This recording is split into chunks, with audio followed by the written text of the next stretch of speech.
Shalom Bapak Ibu Saudara sekalian.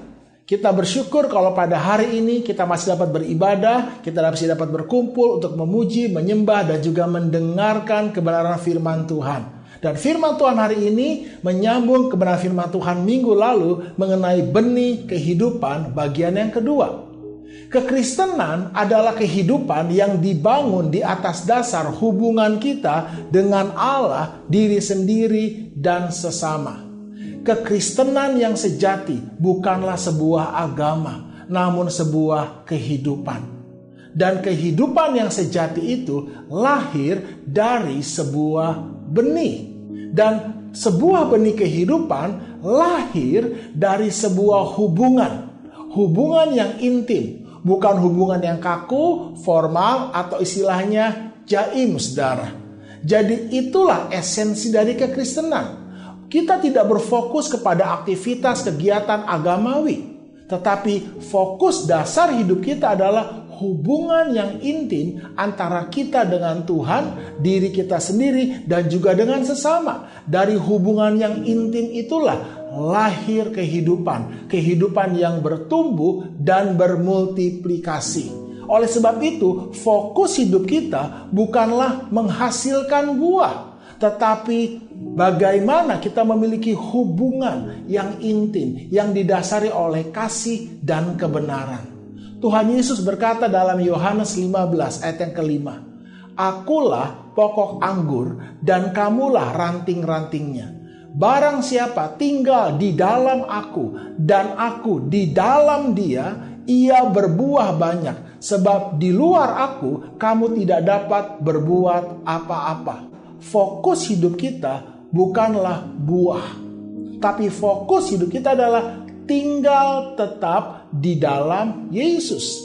Di ayat selanjutnya, di ayat yang ke-7 sampai 8, Tuhan Yesus berkata, "Jikalau kamu tinggal di dalam aku dan firman-Ku tinggal di dalam kamu, mintalah apa saja yang kamu kehendaki dan kamu akan menerimanya. Dalam hal inilah Bapa-Ku dipermuliakan, yaitu jika kamu berbuah banyak, dan dengan demikian kamu adalah murid-murid-Ku." Apa artinya? Jikalau kamu tinggal di dalam aku dan firman-Ku tinggal di dalam kamu. Di sini Tuhan Yesus sedang berbicara mengenai sebuah hubungan yang intim antara kita dengan Allah.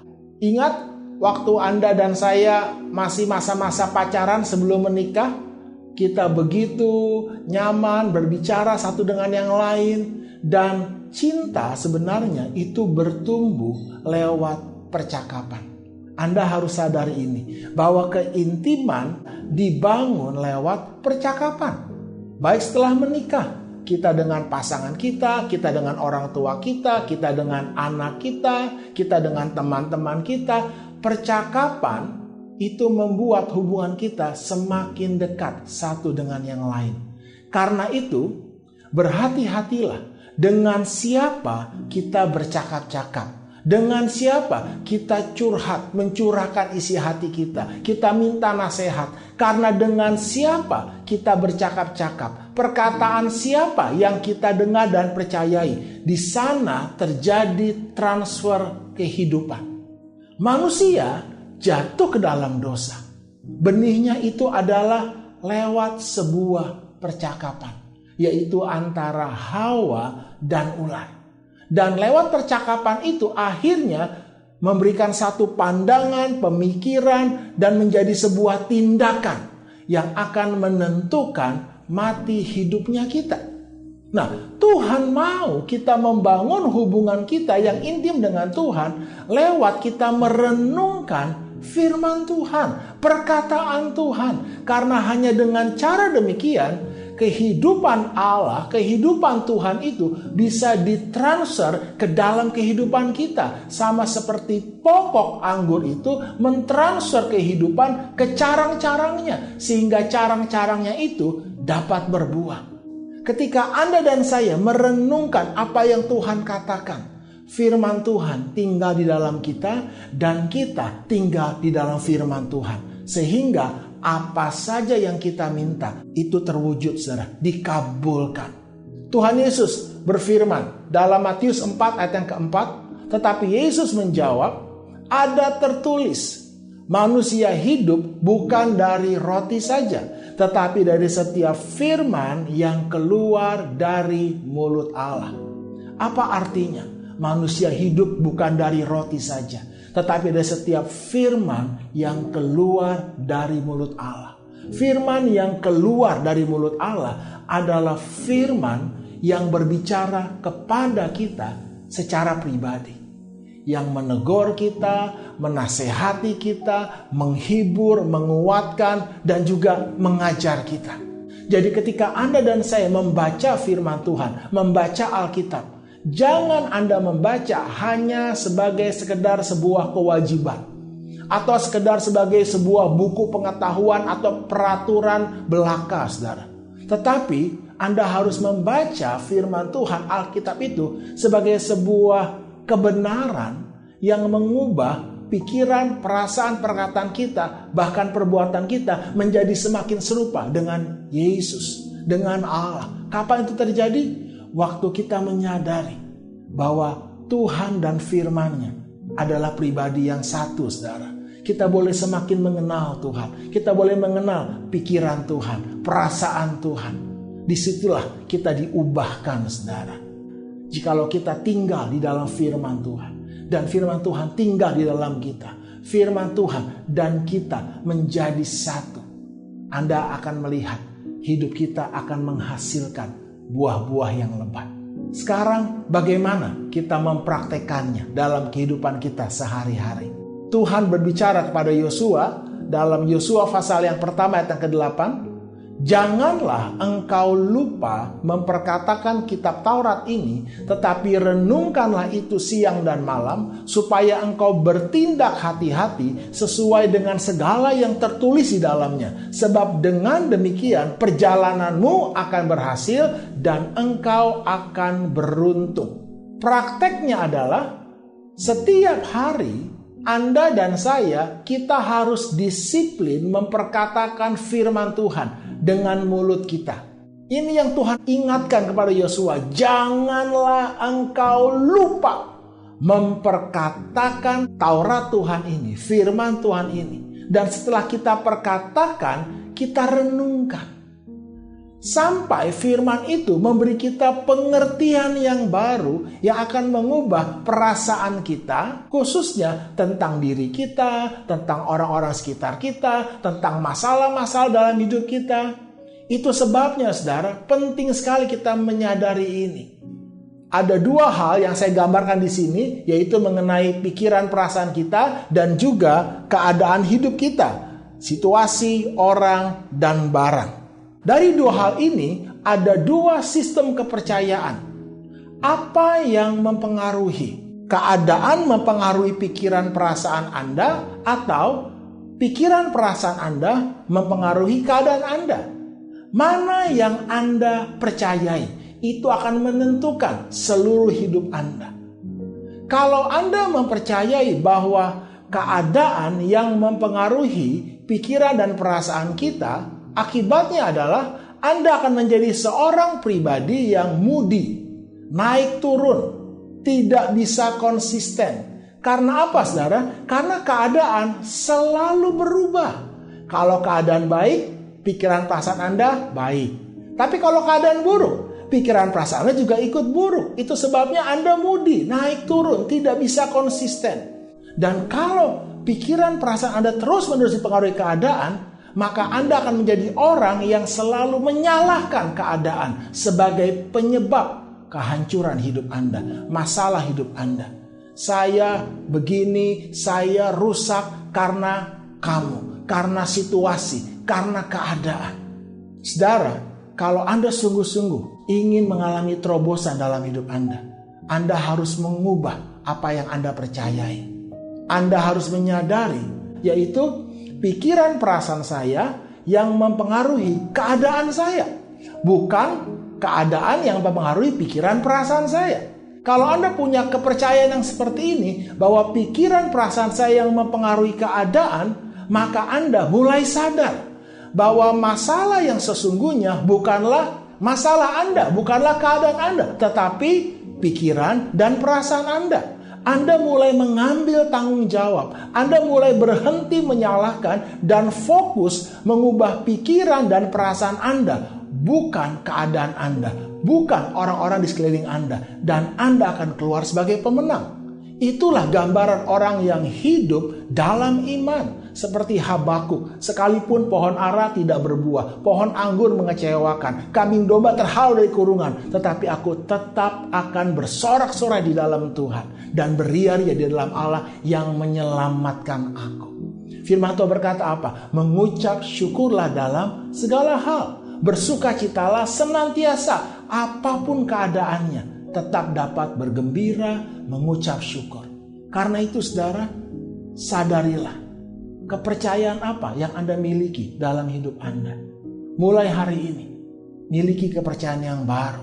Ubah sistem kepercayaan dalam diri Anda, bahwa pikiran, perasaan Anda itulah yang mempengaruhi keadaan Anda, bukan keadaan Anda yang mempengaruhi perasaan Anda. Nah, sekarang gambar yang selanjutnya, saya berikan satu gambaran lagi, satu titik, yaitu keputusan dan tindakan. Jadi ada pikiran, perasaan, keputusan, tindakan, dan juga keadaan kita.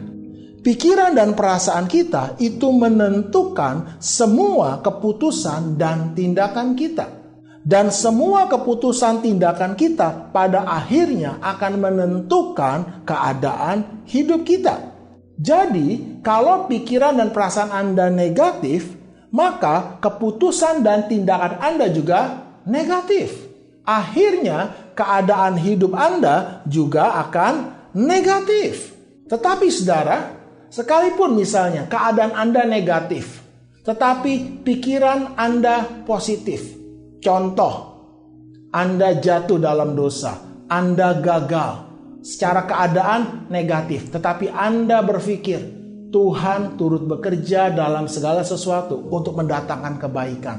Masih ada Tuhan. Kalau pikiran Anda positif, maka keputusan dan tindakan Anda juga positif. Sekalipun mungkin keadaan masih negatif, tapi karena pikiran perasaan Anda positif, keputusan dan tindakan Anda positif, Anda tetap mengucap syukur, Anda tetap berbuat kebaikan, sekalipun orang itu menjahati Anda, sekalipun mungkin pasangan Anda masih membenci Anda tetap memutuskan untuk mengampuni. Akibatnya apa saudara? Anda bisa mengalahkan kejahatan dengan kebaikan. Anda bisa mengubah hal yang negatif menjadi positif. Itulah pemenang, saudara. Sekarang, sekalipun keadaan Anda positif, suami Anda baik, istri Anda baik, tetapi pikiran Anda negatif. Akibatnya apa? Keputusan dan tindakan Anda juga negatif. Anda mulai curiga, ya. Misalnya, Anda punya pikiran, Anda punya perasaan, wah suami saya ini selingkuh nih, istri saya ini selingkuh. Padahal sebenarnya suami atau istri Anda tidak selingkuh. Nah, tapi kalau Anda terus-menerus berpikir negatif, pasangan saya selingkuh, suami saya selingkuh, istri saya selingkuh, akhirnya apa? Keputusan dan tindakan Anda juga negatif.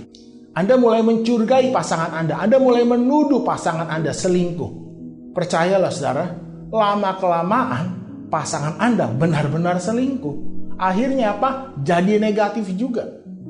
Jadi coba sadari hal ini, bahwa pikiran perasaan kita mempengaruhi keputusan dan tindakan kita. Keputusan dan tindakan kita mempengaruhi keadaan hidup kita. Jadi pertanyaan pentingnya hari ini adalah, apa yang menentukan pikiran dan perasaan kita? Yaitu apa yang kita katakan kepada keadaan kita mempengaruhi pikiran dan perasaan kita.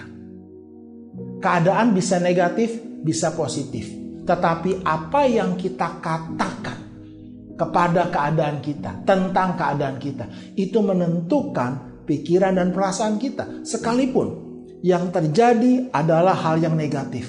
Tetapi kalau Anda katakan, seperti Daud katakan, bahwa aku tertindas, itu baik bagiku. Bahwa aku dikecewakan, itu baik bagiku.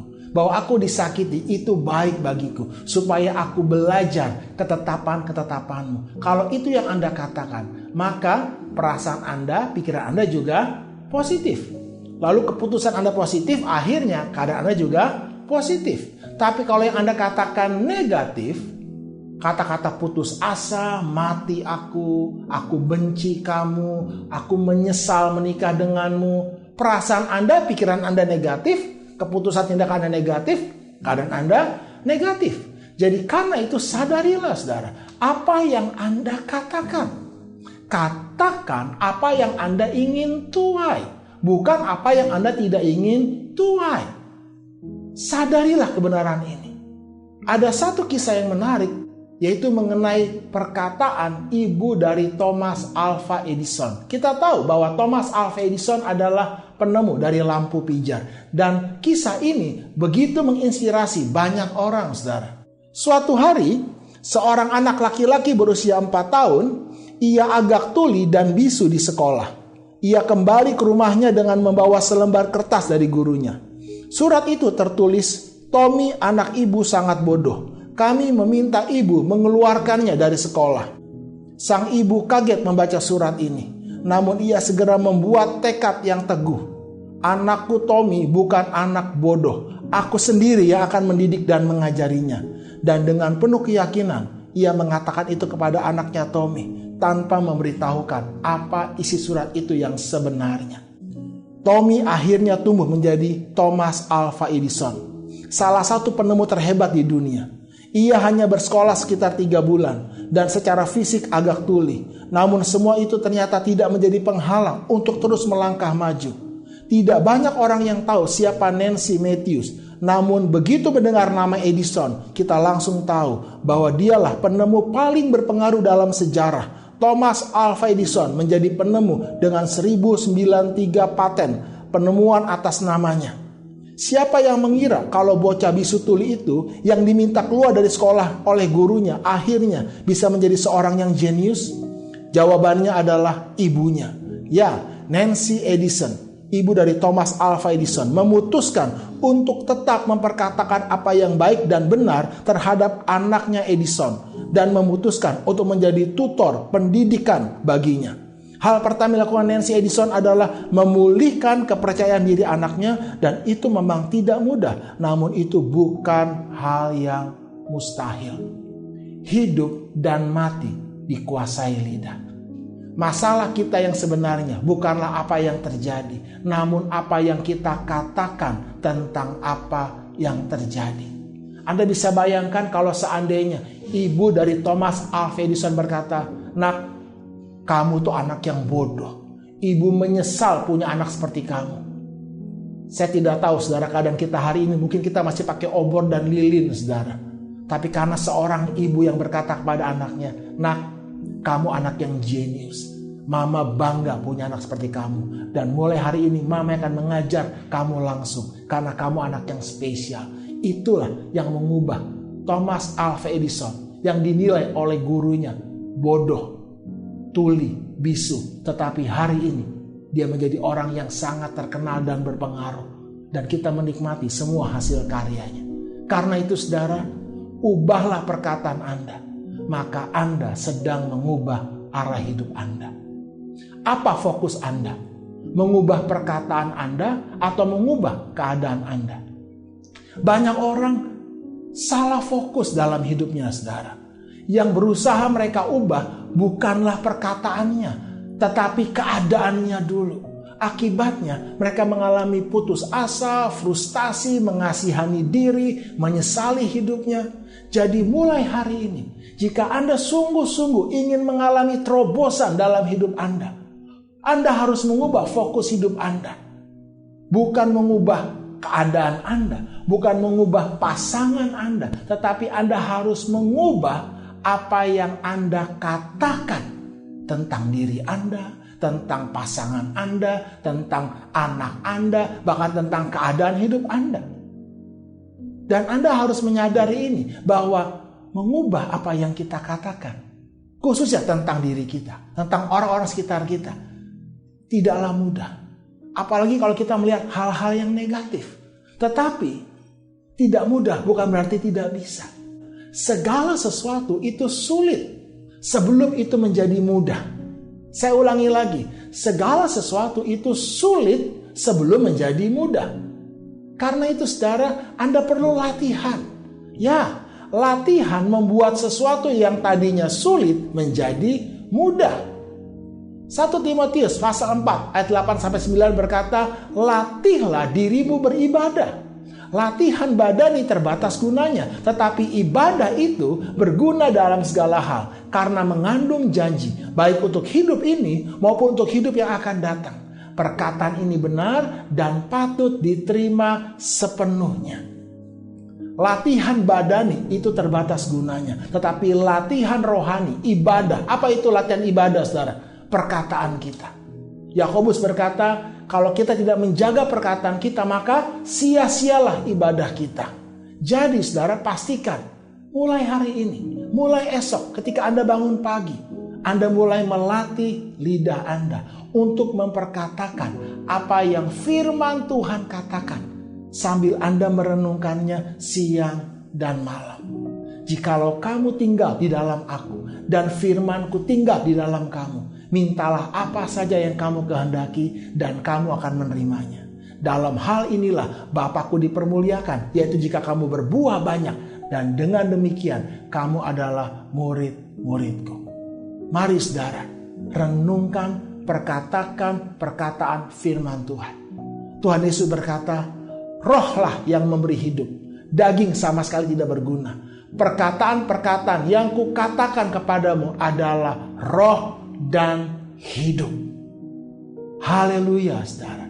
Kekristenan adalah kehidupan yang dibangun di atas dasar hubungan kita dengan Allah, diri kita sendiri, dan juga sesama.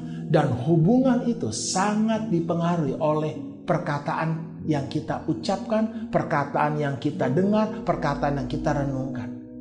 Pastikan saudara, biarlah perkataan Tuhan, firman Tuhan, itulah yang kita dengar, kita renungkan, dan kita perkatakan. Dan Tuhan mau kita bersekutu intim saudara dengan firman-Nya. Amin. Setiap hari saudara, saya dan istri bersama anak-anak, saya melatih lidah saya untuk memperkatakan firman Tuhan ini. Ia sendiri telah memikul dosa kita di dalam tubuhnya di kayu salib, supaya kita yang telah mati terhadap dosa hidup untuk kebenaran. Oleh bilur-bilurnya kamu telah sembuh. Saya membayangkan firman Tuhan ini. Tuhan, semua dosaku telah Engkau pikul di dalam tubuhmu di kayu salib, dan oleh bilur-bilurmu aku telah sembuh.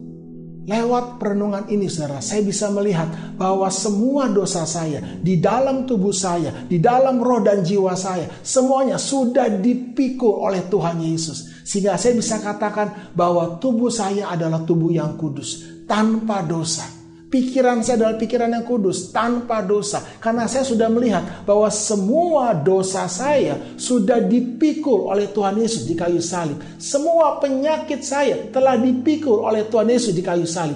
Dan di atas kayu salib Tuhan Yesus berkata, sudah selesai. Doni, sudah selesai. Semua dosamu telah aku tanggung. Semua sakit penyakitmu, semua hukuman kutuk dosamu sudah aku tanggung. Sekarang kamu bebas anakku. Kamu sembuh anakku. Kamu dapat hidup untuk kebenaran. Tuhan sendiri telah memikul dosa kita di dalam tubuhnya di kayu salib. Supaya kita yang telah mati terhadap dosa hidup untuk kebenaran. Oleh bilur-bilurnya kita telah sembuh. Tinggal sekarang keputusan Anda. Apakah Anda mau mempercayai perkataan firman Tuhan ini? Saya mau tinggal di dalam kebenaran firman Tuhan ini. Saya rindu saudara, kehidupan Yesus itu transfer ke dalam kehidupan saya. Saya hari ini bisa melihat bahwa tubuh saya adalah tubuh yang kudus. Bukan karena perbuatan saya, tetapi karena perbuatan Yesus bagi saya di kayu salib. Jadi saudara, saya ingin mengajak saudara hari ini, sebelum kita masuk dalam perjamuan kudus, untuk merenungkan kebenaran ini. Sambil nanti kita mengangkat roti dan anggur, saudara. Mari kita siapkan diri kita untuk kita masuk dalam perjamuan yang kudus.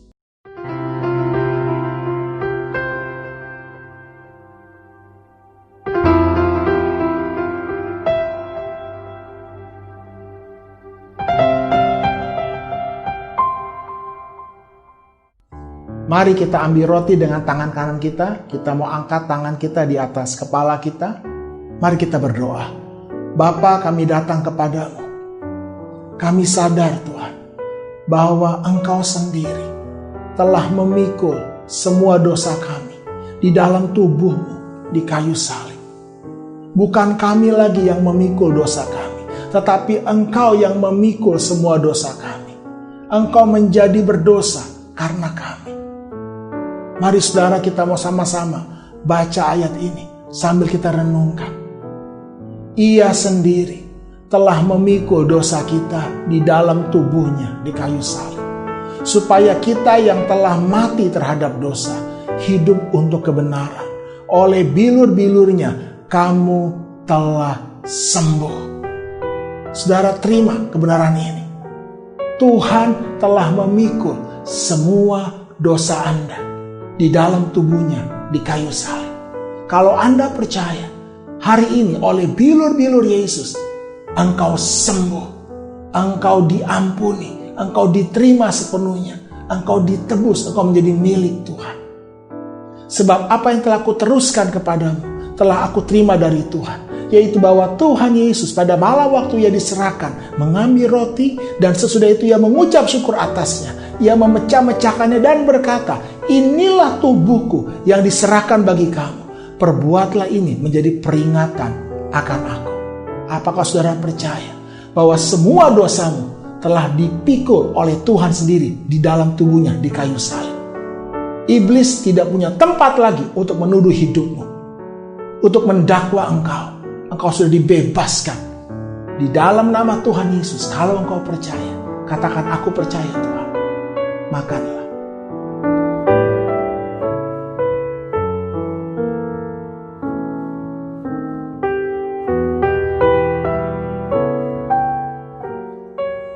Mari kita ambil anggur cawan dengan tangan kanan kita, kita angkat di atas kepala kita. Demikianlah firman Tuhan. Demikian juga Ia mengambil cawan sesudah makan lalu berkata, cawan ini adalah perjanjian baru yang dimeteraikan oleh darahku. Perbuatlah ini setiap kali kamu meminumnya menjadi peringatan akan aku. Sebab setiap kali kamu makan roti ini dan minum cawan ini, kamu memberitakan kematian Tuhan sampai Ia datang. Tuhan sendiri telah memikul semua dosa kita di dalam tubuhnya di kayu salib.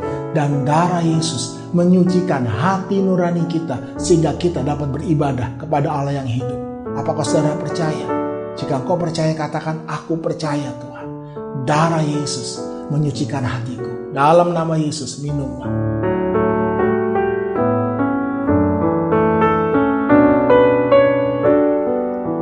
Haleluya.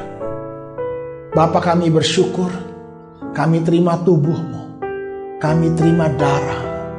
Tubuh kami adalah tubuh Yesus, darah kami adalah darah Yesus. Tubuh kami adalah tubuh yang kudus, tubuh kami adalah bait-Mu, dan Roh-Mu berdiam di dalam tubuh kami. Biarlah kami menyatu dengan firman-Mu, dengan perkataan-Mu. Biarlah firman-Mu, perkataan-Mu mengubah pikiran, perasaan, perkataan kami, dan juga perbuatan kami. Sehingga dunia boleh melihat Engkau nyata dalam hidup kami. Di dalam nama Tuhan Yesus, setiap kita yang percaya bersama-sama katakan, amin.